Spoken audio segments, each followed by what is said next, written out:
कर दिखाओ कुछ ऐसा कि दुनिया करना चाहे आपके जैसा। Welcome welcome to sociology study. दोस्तों, सोशोलॉजी स्टडी प्लेटफॉर्म पर आप सभी लोगों का हार्दिक स्वागत है। और ये आज का हमारा लेक्चर है संरचनावाद एवं प्रकारवाद क्या है, इन पर विस्तार से चर्चा करेंगे। और संरचनावाद की अवधारणा और संरचनावाद की विशेषताओं पर चर्चा करेंगे, प्रकारवाद की अवधारणा देखेंगे इस लेक्चर में। ये हमारा एनटीए का जो समाजशास्त्र का जो सेकंड पेपर होता है उसका ये अध्याय 2 का ये फर्स्ट लेक्चर है। और एक अध्याय हमने ऑलरेडी डिस्कस कर चुके हैं, उसमें हमने उसका वर्णन किया था। 3 थिंकर थे आपके। फर्स्ट आपके इमाल दुर्खीम थे और वेबर साहब थे, और आपके थर्ड थिंकर थे कार्ल मार्क्स। इन पर विस्तार से चर्चा की हुई है। प्लेलिस्ट में जाकर के आप सारे लेक्चर को प्राप्त कर सकते हैं। और आज के लेक्चर में हम प्रकारवाद की अवधारणा और संरचनावाद की अवधारणा देखेंगे, और आगे के लेक्चर हम आपको आगे लेकर आएंगे। और लेक्चर स्टार्ट करने से पहले दोस्तों, अगर आपने हमारे चैनल को सब्सक्राइब नहीं किया है तो चैनल को सब्सक्राइब करें और लाइक करें, और अपने दोस्तों को साथ ज़रूर शेयर करें, क्योंकि आपके साथ साथ उनकी भी प्रिपरेशन बहुत ज़रूरी है। तो चलिए आज का देखते हैं। संरचनावाद और प्रकारवाद क्या है, इसको विस्तार से थोड़ा जान लेते हैं, क्योंकि जानना बहुत ज़रूरी है। मैं कोई भी अध्याय हो, किसी का भी प्रकार हो, उसको जानना बहुत ज़रूरी है सोशोलॉजी के लिए। अगर सोशोलॉजी में जो समाजशास्त्र में जो बढ़ती जटिलता होती हैं और संरचना व उनके प्रकार विश्लेषण को जन्म दिया है, जिसमें वैज्ञानिक पद्धति पर आधारित संरचना व प्रकार ने के विश्लेषण को प्रमुखता प्रदान की गई है। ठीक है दोस्तों। और इस विशेषज्ञों में मेलिनोवस्की आपके, रैटके ब्राउर हैं, और टालकड पार्सन्स हैं, व लेवी स्ट्रॉक जैसे प्रमुख समाजशास्त्रियों का इसमें महत्वपूर्ण योगदान रहा है इस अध्याय में। तो हम इस अध्याय के जो ये 4-5 थिंकर हैं, इन पर हम क्रमबद्ध तरीके से आपको लेक्चर प्रोवाइड कराएंगे। आज के लेक्चर में सिर्फ संरचनावाद की अवधारणा और प्रकारवाद की अवधारणा पर वर्णन किया जाएगा विस्तार से। चलिए स्टार्ट करते हैं। संरचना से क्या तात्पर्य है, क्या इसका मीनिंग है स्ट्रक्चर की, इसको जानना बहुत ज़रूरी है। अगर हम सामान्य भाषा का शब्द में देखें तो संरचना का प्रयोग है बनावट या ढांचे से लिया जाता है। मतलब कोई चीज़ शब्द का प्रयोग बनावट या ढांचे से लिया गया है। यह एक प्रकार का प्रतिमान यानी कि मॉडल होता है। यह संरचना है किसी चीज़ की मॉडल होती है, यानी कि जब हम अपना किसी भवन का निर्माण करते हैं, आप अपने घर में घर बनवाते हैं, तो हम भवन का ढांचा या स्वरूप एक प्रकार की संरचना कहलाती है। जब अपना घर बनाते हैं, कोई चीज़ कुछ बनाता है, तो एक मन में आ जाता है कि हमारा घर ऐसा ऐसा होना चाहिए, यहाँ कमरा को ये होना चाहिए, यहाँ वो होना चाहिए। तो इस टाइप का होता है, वही संरचना है। और अगर देखें तो 16वीं शताब्दी में इस अवधारणा का प्रयोग किसी संपूर्ण व्यवस्था के अंगों के पारस्परिक संबंधों के साथ किया गया था। वस्तुतः संरचना का यह शरीर रचना विज्ञान में अधिक हुआ है। इसके बाद इसका प्रयोग राजनीतिक दर्शन में हुआ, और संरचनावाद का उदय फ्रांस में हुआ था दोस्तों। समाज के जो बाहरी ढांचे के सामान्य सामाजिक संरचना कहा जाता है। सामाजिक संरचना में सामाजिक संस्थाएं आपकी प्रतिमान आते हैं, व्यक्तियों का द्वारा ग्रहण किए गए जो पद होते हैं, यानी कि जो पद ग्रहण करता है, कोई उच्च पद ग्रहण करता है, कोई निम्न पद ग्रहण करता है, उनकी भूमिकाओं को शामिल किया जाता है। और संरचनावाद में के साथ प्रकारों अर्थात प्रकारवाद का भी अध्ययन किया जाए। जो संरचना में संरचनावाद के साथ साथ प्रकारों और उनके प्रकारवाद का भी अध्ययन किया जाता है। जब कोई रिसर्च स्कॉलर होता है तो वह स्ट्रक्चर फंक्शन थ्योरी को लेकर के रिसर्च करता है, यानी कि संरचना है उसका क्या प्रकार है, क्या मॉडल है, उसको देखता है। गांव में कोई भी हो, कैसी गांव की संरचना है, तो जैसी संरचना होगी उसी टाइप का वह प्रकार होगा। मतलब कैसा प्रकार है, तो रिसर्च स्कॉलर होता है वह संरचनात्मक प्रकारवाद यानी स्ट्रक्चर फंक्शन थ्योरी के तरीके से वह रिसर्च करता है, वह जानकारी लेता है क्या गांव की संरचना है और क्या प्रकार है इसमें, तो ये देखता है। हम देखते हैं कि प्रकारवाद क्या है, फंक्शनलिज्म क्या है। समाजशास्त्र में प्रकार की अवधारणा का प्रयोग 19वीं शताब्दी में सबसे पहले अगस्त कॉम्ट और हर्बे स्पेंसर द्वारा किया गया था, जिन्होंने मानव समाज तथा जैविकी समाज में अधिक सादृश्यता देखी थी, आपके अगस्त कॉम्ट और हर्बर्ट स्पेंसर। लेकिन इसे व्यवस्थित एवं वैज्ञानिक अध्ययन के प्रयोग के लिए हमारे इमाल दुर्खीम साहब ने किया था। और इसके बाद प्रकारवाद को व्यवस्थित रूप अंतर्राष्ट्रीय समाजशास्त्री जगत में फैलाने का श्रेय दो ब्रिटिश समाजशास्त्री दो, फर्स्ट आपका कौन सा है, मेलिनोवस्की, और दूसरा रैटके ब्राउन को माना जाता है। और दुर्खीम ने प्रकारवाद को के सामाजिक सांस्कृतिक तत्व का अध्ययन संपूर्ण सामाजिक संस्कृति के संदर्भ में किया था। और दुर्खीम के अनुसार सामाजिक संस्कृति तत्वों के संपूर्ण व्यवस्था यानी कि सामाजिक में जो व्यवस्था के लिए कुछ प्रकार होते हैं, साथ ही साथ ये तत्व प्रकारात्मक के आधार पर होते हैं। ठीक है दोस्तों, और आगे देखते हैं हम पर एक दूसरे से जुड़े हुए होते हैं और अपने जीवन यापन के लिए संपूर्ण व्यवस्था पर आश्रित होते हैं। यानी कि कोई परिवार होता है तो परिवार में कोई 10 सदस्य हैं, ठीक है, तो 10 सदस्य में सब एक दूसरे पर ही निर्भर रहते हैं। यानी कि कोई बड़ा भाई है, कोई छोटा भाई है, कोई किसी माता है, कोई पिता है, तो सबकी भूमिका रहती है उसमें और सब एक दूसरे से जुड़े रहते हैं। मतलब परिवार की क्या संरचना है, उसका क्या प्रकार है, तो यही एक दूसरे से जुड़े रहते हैं, यही बताया है आपके इमाल दुर्कहिम साहब ने। और अपने जीवन यापन के लिए और संपूर्ण व्यवस्था पर आश्रित होते हैं। जब कोई व्यक्ति किसी चीज़ में रहेगा तो वह अपना जीवन यापन जरूर करेगा, और अतः जो एक व्यवस्था के अनुकूल और सामंजस्य बनाए रखते हैं वे प्रकार कहलाते हैं आपके। यह समाज के अनुकूलन में सहायक प्रत्यक्ष प्रमाण होते हैं। सर्वप्रथम इस शब्द का प्रयोग हम 1893 ईस्वी में किया था, सर्वप्रथम इस प्रकारवाद का प्रयोग। और प्रकारात्मक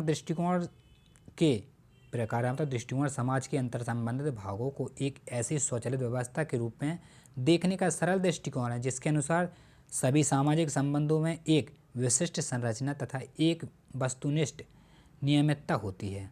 ठीक है मित्रों, और आगे देखते हैं।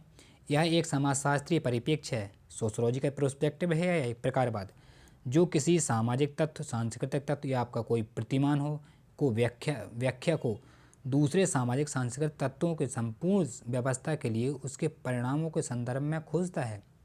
इस प्रकार का समाजशास्त्रीय अर्थ है परिणाम होता है। वर्तमान में समाज संरचनात्मक प्रकारवाद देखने को मिलता है, जो आज का सोसाइटी एमआई और स्ट्रक्चर फंक्शन देखने को मिलती है हमें। अतः यह जो प्रकारवाद परिप्रेक्ष्य इस बात पर भी बल देता है कि सामाजिक घटना को पूरी तरह अलग अलग न मानकर उसे एक व्यवस्थित अंग के रूप में देखना जाना चाहिए। यानी कोई घटना घट रही है सोसाइटी में तो उसको हम अलग अलग खंडों में न बांट करके उसको एक क्रमबद्ध तरीके से यानी कि व्यवस्था के तरीके से उस अंग के रूप में देखा जाना चाहिए। साथ ही साथ व्यवस्था के निर्णायक भाग को बनाए रखने में जो अपना योगदान देते हैं उनका ही अध्ययन इस प्रकारवाद में किया जाता है। और प्रकारवाद की विशेषता देखते हैं, क्या क्या है इसकी परिभाषा देखते हैं। सबसे पहले फर्स्ट परिभाषा दी थी आपके रैटक्लिफ ब्राउन ने। रैटक्लिफ ब्राउन के अनुसार प्रकारवाद एक आंशिक क्रिया द्वारा उस संपूर्ण क्रिया को दिया जाने वाले योगदान है जिसका वह एक भाग है। और मर्टन साहब के अनुसार प्रकार वे अवलोकित परिणाम है जो किसी सामाजिक व्यवस्था के अनुकूलन या सामंजस्य को बढ़ाते हैं। और आपका थर्ड थिंकर है रैटक्लिफ ब्राउन के विचार देखते हैं। रैटक्लिफ ब्राउन ने प्रकार को संपूर्ण के अनुरक्षण और कल्याण के अंश के योगदान के रूप में परिभाषित किया था। और मैलिनोवस्की को देखते हैं। मैलिनोवस्की ने प्रकार को एक व्यक्तिवादी प्रकार कहा था। जो मैलिनोवस्की हैं आपके, इन्होंने प्रकारवाद को व्यक्तिवादी प्रकार कहा था। और डेविस ने समाज में आज जो कुछ भी है उसका एक तिहाई भाग प्रकारवाद है। यानी कि सोसाइटी में जो कुछ भी आज है आज के युग में वह 1/4 प्रकारवाद है। ये आपका डेविस साहब ने बताया था। और इमाल दुर्कहिम की बात करें तो इमाल दुर्कहिम ने समाज की आवश्यकताओं की पूर्ति जिन गतिविधियों के द्वारा होती है उन्हें हम प्रकार कहते हैं। यानी कि सोसाइटी में जो हम रोज़ अपने जीवन के लिए जो आवश्यकताओं की पूर्ति होती है उन्हीं को हम प्रकार कहते हैं। ये आपका इमाल दुर्कहिम का कहना है। और जॉनसन की बात करें तो जॉनसन के अनुसार प्रकट प्रकार वे प्रकार होते हैं जो अभीष्ट और अभिज्ञा होते हैं, और अप्रकट प्रकार वे होते हैं जो अभीष्ट होते हैं और ना कि अभिज्ञात होते हैं। ठीक है, ये आपका जॉनसन साहब का कहना है। और मेरियन जी लेवी ने प्रकार शब्द का प्रयोग प्रकार के अर्थ में किया था। इन्होंने उन सकारात्मक या अनुकूलन परिणामों के लिए प्रकार शब्द का प्रयोग किया है जो सामाजिक व्यवस्था को बनाए रखने में अपना योगदान देते हैं। और आगे देखते हैं हम प्रकारवाद की क्या क्या अवधारणाएं हैं, इन पर चर्चा करेंगे। फर्स्ट आपकी अवधारणा है मर्टन साहब के अनुसार अनुभावक प्रकारवादी सामाजिक संरचना और प्रकार में कोई संबंध नहीं है। ब्राह्मणगत प्रकार की अवधारणा प्रकार, अप्रकार, प्रकट एवं अप्रकट की अवधारणा प्रकारवाद, विकल्प प्रकारवाद संतुलन और प्रकारवाद अनुकूलन है। ये 3 इनकी अवधारणा है मर्टन की। और आगे देखते हैं मेरियल जे लेवी प्रकार और दृष्टिकोण की अवधारणा देते हैं। और कोहिन के अनुसार नव प्रकारवाद के बाद की अवधारणा देते हैं आपके।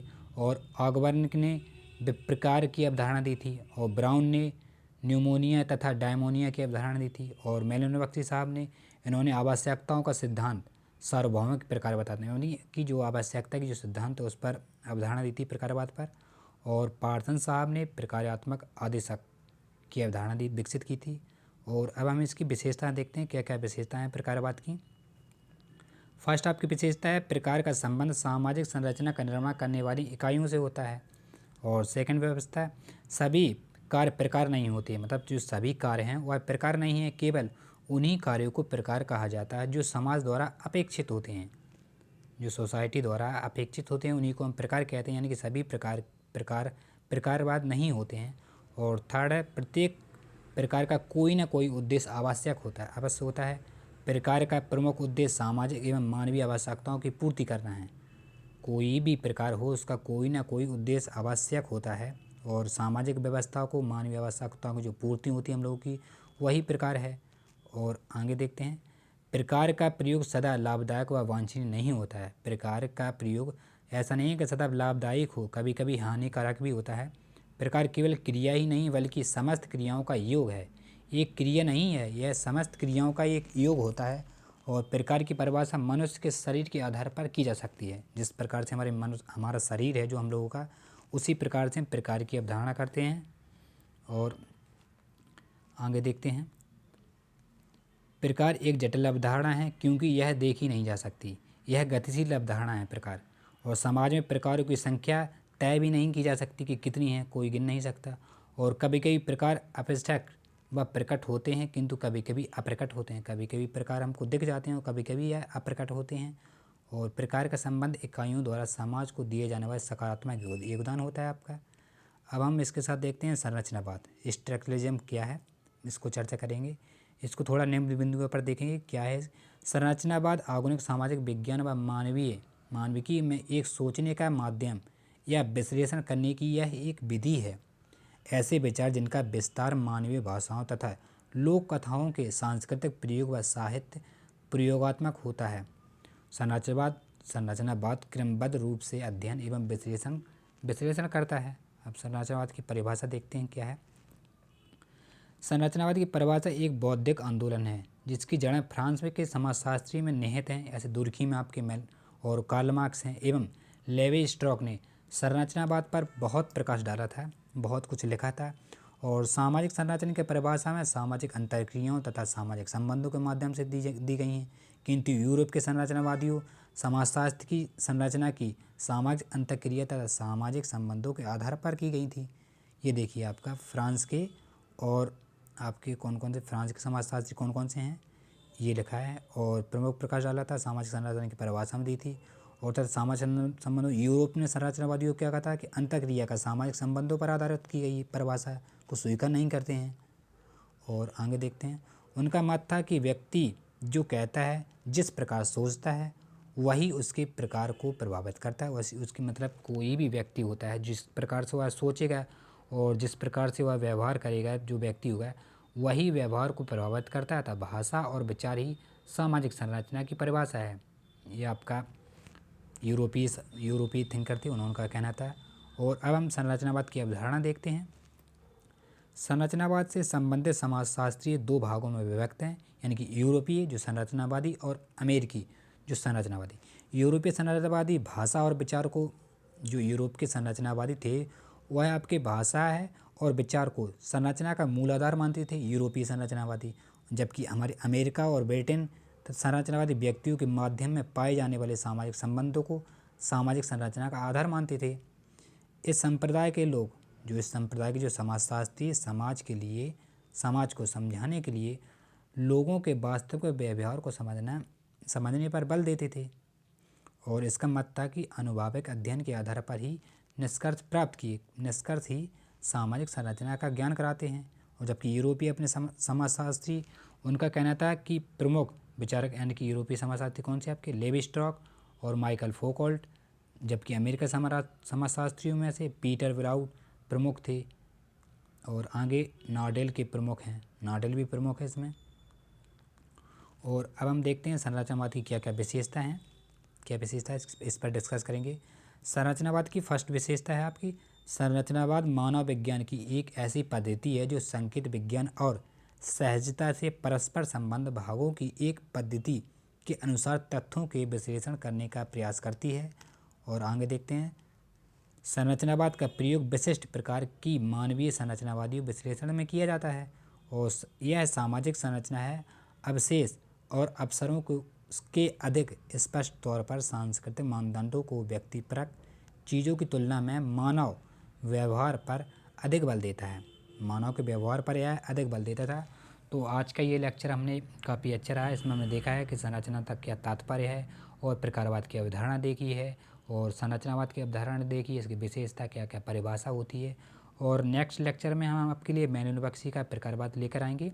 मेलिनोवस्की को डिफाइन करें कि मेलिनोवस्की ने प्रकारवाद को किस रूप में देखा है और क्या क्या उनकी विशेषताएं मेलिनोवस्की की, संरचनावाद को उनका क्या महत्व था, उनकी क्या आधारभूत आवश्यकताएं हैं, इन पर डिस्कस करेंगे। क्या क्या उनके दोष थे, प्रकारवाद का दोष क्या क्या था मेलिनोवस्की का, और उनकी महत्वपूर्ण जो कृतियाँ हैं, जो पुस्तकें हैं, उनको विस्तार से वर्णन करेंगे। तो हम आशा करते हैं आज का लेक्चर आपको बहुत ही पसंद आया होगा। अगर पसंद आए तो हमारे चैनल को सब्सक्राइब करें और बेल आइकन ज़रूर प्रेस करें, क्योंकि बेल आइकन से आपको जो नेक्स्ट वीडियो का नोटिफिकेशन आप तक आसानी से पहुंच सके। और अपने दोस्तों के साथ ज़रूर शेयर करें।